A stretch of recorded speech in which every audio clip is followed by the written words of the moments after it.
ভাৰতীয় জাতীয় কংগ্ৰেছৰ ওপৰত শাসকীয় দল বিজেপিয়ে এটা মাৰ সোধালে। তেওঁলোক সঁচাকৈয়ে ভীতিগ্ৰস্ত হৈছে। তেওঁলোকে যে হাৰিব সেইটো নিশ্চিত হৈছে। সেইকাৰণে যোৱাকালি নলবাৰী জিলা কমিটিৰ ছেক্ৰেটাৰী পৰাগ চক্ৰৱৰ্তীক যেতিয়া এটা ৰুমৰ ভিতৰৰ পৰা উলিয়াই আনি ৰাজপথত প্ৰহাৰ কৰিছিল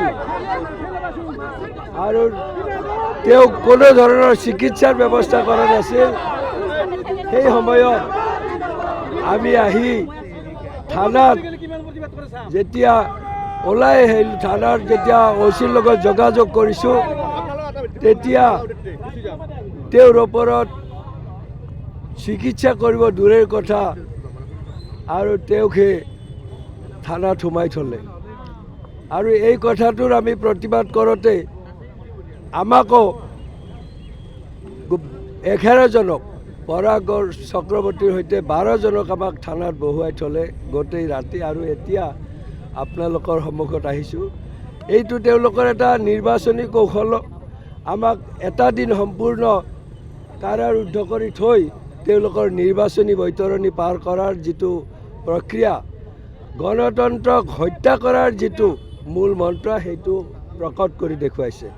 গতিকে আমি নলবাৰীবাসী ৰাইজক ইয়াৰ এটা উচিত সিদ্ধান্ত লোৱাৰ কাৰণে আহ্বান জনাইছোঁ। কাৰণ এগৰাকী মানুহক যেতিয়া বিনা দোষত আনি প্ৰহাৰ কৰিব আৰু তাৰ প্ৰশাসনৰ পৰা কোনো ধৰণৰ ব্যৱস্থা নহ'ব, এইটোত গণতন্ত্ৰ যে হত্যা কৰা হৈছে তিল তিলকৈ সেইটো প্ৰমাণ হৈছে।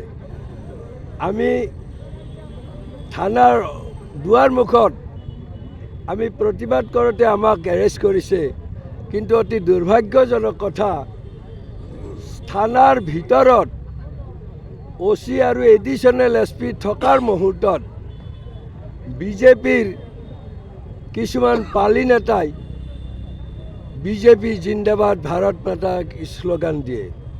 গতিকে এইটো তেওঁলোকৰ কেনেকুৱা নিৰপেক্ষতা, সেইটো সুন্দৰভাৱে ওলাই পৰিছে।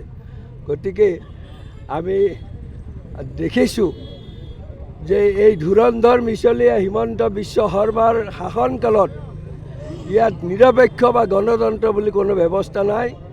স্বৈৰাচাৰী হিটলাৰী ব্যৱস্থাৰে তেওঁ শাসন চলাইছে আৰু সেই কথাটোৰে আমি প্ৰতিবাদ কৰিছিলোঁ আৰু প্ৰতিবাদ কৰাৰ কাৰণে আজি আমাৰ এনেকুৱা অৱস্থা হৈছে। গতিকে আজি আমাৰ ক্ষেত্ৰত হৈছে, কাইলৈ যে আপোনাৰ ক্ষেত্ৰত নহ'ব তাৰ কোনো মানে নাই। আৰু সেইকাৰণে সকলোকে সজাগ হোৱাৰ বাবে মই আহ্বান জনাইছোঁ।